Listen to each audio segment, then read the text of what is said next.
All right, testing the microphone. So last time I did the video, I just realized that it had no audio. So I'm going to re-record this and walk through it. Hopefully I can do it a little bit faster now since I've already done it once. So I took a screenshot of the page. I'm going to go new. The first one I'm going to start with is RGB, which should be the correct format to be in if you want to do a blend on a black background. Most likely this is not being printed. Depending on where you're posting this artwork is the blending mode you'd want to be in. If you're doing this for like screen printing or any type of printing, you're going to want to be in CMYK mode. That's going to be your best options. If you're working between them, I would always work in RGB mode because it's easier to translate from RGB to CMYK than it is to go the reverse because then you're going to get a lot of effects issues. So let's start with RGB. So I'm gonna paste in that to the layer here. I'm gonna create a new layer on top of it. Lock. Oh, I want to move that first off the artboard, just so I have reference. So as you see here, the reference that he gave, the color blend does not work. The reference down here, the color blend works. So I'm gonna create another layer underneath my art layer. I'm gonna make that one the background. The background is just gonna be a black fill, and this would be in RGB mode. So as you see here, my palette is in CMYK.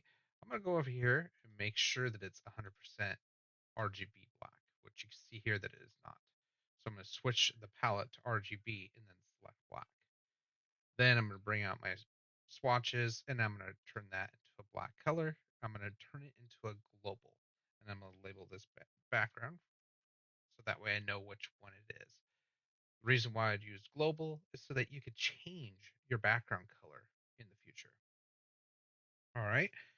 Now I'm going to move that out of the way, this one out of the way, and go into layers. I'm going to select the layer 2. I'm going to Control Shift A to deselect all. Then in here, I'm going to just use a simple star to start off with. And then in my appearance palette, I'm going to make sure that it's a blue for the stroke. And I think the thickness for that would be around 13. All right. Now I didn't select a specific blue, but what I'm going to do here is I'm going to go into my color palette. Where'd that go? Oh, there we go. And then because I'm in RGB mode, I'm going to want green and blue to be very bright. So it gives me a bright blue. Or if I want it a little bit darker to be closer to his blue, it's about right there. So 150 to 255 for the color. All right. So in the aspect of that, that's 100% blue, about 50% green, and zero red. Because the light you're working in RGB. All right. Put those aside. It's easier to move them around. All right. So then the other thing I'm going to do is I'm going to duplicate this. I'm going to make it a little bit smaller. And then in my arrangement here, I'm going to make sure that one's in the back because that's going to be the back layer. In fact, let's put it up at the top this time so that way it's fading to the top right. And then I'm going to select my blending mode. I'm going to select the one on top to the one in the back. Now, don't know why it deformed that way. Interesting. I made a clone of that.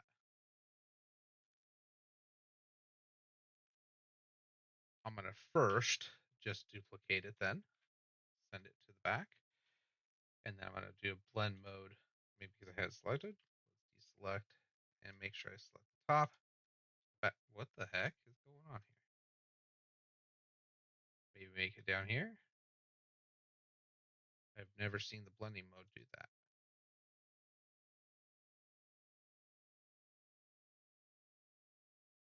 Okay, now it worked, but it's still doing something funky. It's going in like a circle. All right, well, I'm going to scale this down. I'm going to give it a twist so that way it's spiraling. Then with all of it selected, I'm going to select the blend mode, hit enter so it brings up the blending option. And then I'm going to go to specific steps and I'm going to ramp it up to where it's smooth or pretty close to smooth. I can go further. Let's go 200. So it looks like it's seamless. All right. Now, what I'm going to do here is this upper one with that swatch selected. I'm going to go new and then make sure that it's a global color. So I'm going to go 1 and then selecting the back one here. I'm going to select that same color, make a new one, and then I'm going to change it to the other color. So what you're going to want to do here is go straight to RGB black so that it matches the background. And as you see here, it now matches pretty close to this style here, but there's one part missing. So if I were to duplicate this, it doesn't go transparent. So what we're going to want to do is select both the back stars and in the appearance palette on the stroke or on the entire object if you want everything to be transparent, we're going to set that to be transparent. Now, if you have them on top of each other, they have the transparent effect. So that's how you do it in RGB mode. And as you see here, that's color 2, color 1, and I'm just going to double click on this one here and I'm going to label it 2 so that way I know that that's my color 2. Now let's go ahead and save this. I'm going to just save it to my desktop as RGB. I'm just going to replace what I did before. All right. Now, because I made those dynamic, what I'm going to do here is if I need to switch over to CMYK, I'm going to go edit. Oh, wait, sorry, blank. Uh, File, document color mode, CMYK. So I'm going to switch it to CMYK. As you see, the colors get dull, but the effect didn't quite fully disappear. It still has a little bit of gray in between, and that's because we're translating it from RGB to CMYK. That's where it doesn't work very well. So what I'm going to do is not select anything. I'm going to double click on my first color. And I'm going to go ahead and set this. Let's go actually closer to full cyan, so it's bright like the blue that it was. It doesn't have to be quite bright as it was. It could be like this, or it could be the more purple of what this one is down here. It's like a purple blue. Let's find that. I'm not gonna quite get that. That's pretty close, but yeah, I'm not gonna get the exact color.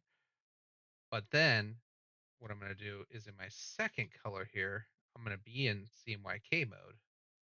But what I want to do is the easiest way to do it is copy the hex color here, go over here, paste the hex color, click off into it, and then just bring the black all the way 100%.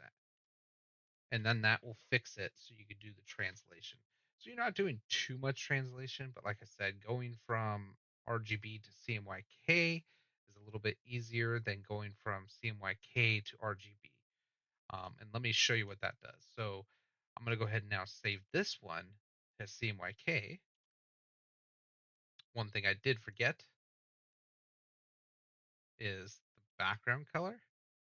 We want to make sure it's 100% black, or it also needs to match the color. That's right. Sorry. So as you see here, if I change the colors of the background, I start getting other effects to get that to look differently. But what I had was originally this color as the background that it's going to fade to. So if you match the background color to it, it's going to match that. Instead of being gray to fade to, it's actually going to be fading to its own color, as a darker color, like almost like multiplying it. Now you can actually um, just do it 100% black. So let me show you what that would do. So 100% black, see how you have gray in between, but I tried this earlier. I'm going to select multiply on the color profile here. Yeah, it just doesn't like to do that with the blend. So it would have to be a color transparency because it can't calculate that in the blend. I think you have to do something else with the blending option. But okay. So I'm gonna save that, but now I'm gonna switch back to RGB. And if you see here, it didn't really jump.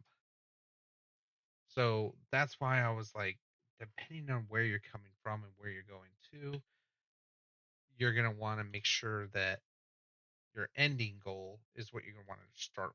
You're gonna want to start pointing that towards where you're wanting to go before you go there. Because going from RGB to CMYK, there's a little bit of change. From CMYK to RGB, there's no change. But if you're printing, you're going to want to be in CMYK.